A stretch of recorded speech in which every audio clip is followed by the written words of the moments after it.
Forget everything you think you know about cavemen. The classic image of a hairy, brutish, club-wielding knuckle-dragger, it's mostly a myth. The real story of our prehistoric ancestors is far more complex and honestly, way more fascinating. Today, we're diving deep into the past, using cutting-edge science, fossil evidence, and incredible digital reconstructions to reveal what prehistoric humans really looked like. Let's travel back in time and meet our ancient family. Our journey begins with one of our most famous ancestors, Neanderthals. For a long time, they were the poster children for the primitive caveman stereotype. But what did a Neanderthal actually look like walking down the street if you could travel back 40,000 years? Well, for starters, they were incredibly robust. Their skeletons show they were shorter and stockier than the average modern human,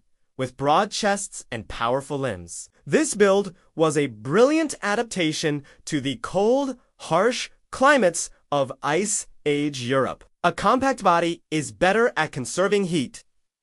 Their faces were also distinct. They had a prominent brow ridge, a large, wide nose, and a receding chin. That big nose wasn't just for show. Scientists believe it helped warm and humidify the cold, dry air they were breathing. So, instead of a brutish feature, it was a sophisticated piece of biological engineering. And their brain size. On average, it was actually slightly larger than ours today. While brain size isn't a direct measure of intelligence, it certainly tells us they were far from the simpletons they're often portrayed as. Now, let's talk about skin and hair. Based on genetic analysis of Neanderthal remains, we know they had a range of skin tones and hair colors. Some had fair skin, red hair, and even freckles, while others likely had darker skin and hair. This makes perfect sense. Just like modern humans, their skin pigmentation would have adapted to the levels of sunlight in their specific region. Fair skin in northern latitudes would have helped absorb more vitamin D from the limited sunlight. So, the idea of a single, uniform look for all Neanderthals is completely wrong. They were as varied as we are. But Neanderthals weren't our direct ancestors. They were a sister species. What about our own line? Homo sapiens. The earliest members of our species emerged in Africa around 300,000 years ago. What did they look like? The fossil evidence shows that these early Homo sapiens had a more gracile or slender build compared to Neanderthals. They were taller, with longer limbs, which is an excellent adaptation for dissipating heat in a hot climate. The exact opposite of the Neanderthal-S heat-conserving body. Their faces were also closer to ours. They had a flatter face, a more prominent chin, and a smaller brow ridge than other early humans. Their skulls were more rounded, housing a brain that was structurally identical to ours. If you were to give an early Homo sapiens a modern haircut and clothes, they would likely blend right in. The most significant difference would have been their skin color. Given their origins in equatorial Africa, it's almost certain they had dark skin,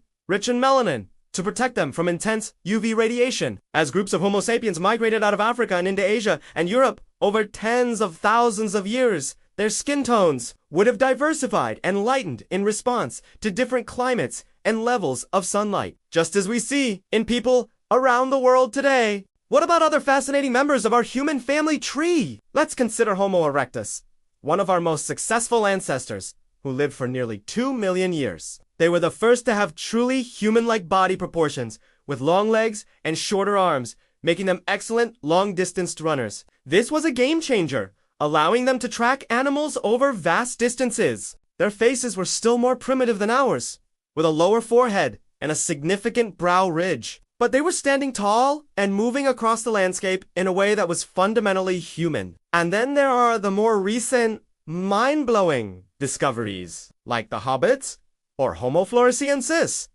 from the island of Flores in Indonesia. These tiny humans stood only about 3.5 feet tall, with relatively large feet and a small brain. Yet, They made stone tools and hunted. Their unique appearance was a result of island dwarfism, an evolutionary process where species shrink in size over generations in an environment with limited resources. So, we've covered body shape, facial features, and skin tone.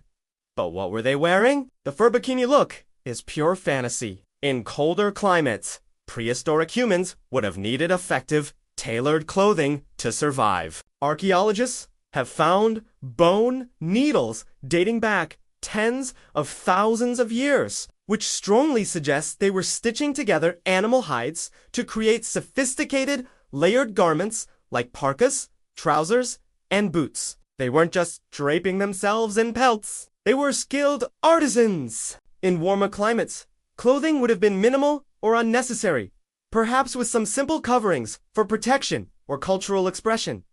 They also adorned themselves. We've found evidence of jewelry made from shells, teeth, and ivory, as well as pigments like ochre that were likely used for body paint. This isn't just about survival. It's about culture, identity, and symbolic thought. They were expressing themselves, communicating who they were.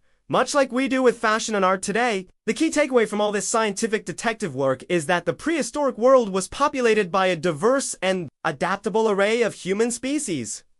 They weren't monstrous or primitive. They were intelligent survivors, innovators, and artisans with complex social lives and a deep connection to their world. The way they looked was a direct reflection of their incredible journeyous story of adaptation written on their very bones and skin. When we look at these stunningly realistic reconstructions, we're not just looking at fossils, we're looking at faces. We're looking at relatives. We see the strength, the resilience, and the spark of humanity that connects us all across hundreds of thousands of years. The story of what we were is the story of what we are. Thank you so much for joining me on this journey into our deep past. If you found this as fascinating as I do, please hit that like button and subscribe for more adventures into history and science. See you next time!